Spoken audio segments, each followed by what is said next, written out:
ذكر وموعظة ونور، فيه شفاء للصدور وشفيعنا يوم النشور. bishaaro waxaa looga bishaaraynayaa qof kasta oo jecel barashada quraanka iyo culuumtiisa in dugsiga Daarul Bayaan online laga dhigay lacag la'aan. waa free. Daarul Bayaan online waa dugsi qaab fogaan araga aad wax uga baran karto meel kasta oo aad dunida ka joogtid.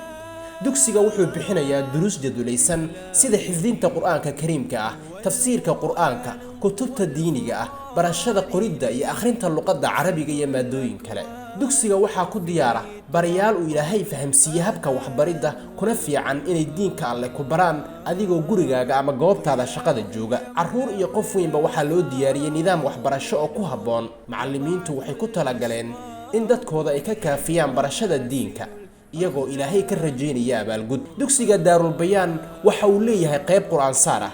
qaybtan sidoo kale waa online oo qofka isagoo gurigiisa laga soo saarin ayay culimadu quraaminayaan. xanuunada lagaaga daweynayo qaybtan waxaa ka mid ah sixirka, isha, xasadka, walwalka, isla hadalka iyo wixii la mid ah. Daarul Bayaan online hadda wuxuu qaadanayaa arday cusub oo xadidan. fadlan yaa laga buuxin, iska diiwaan geli hadda lambarkan.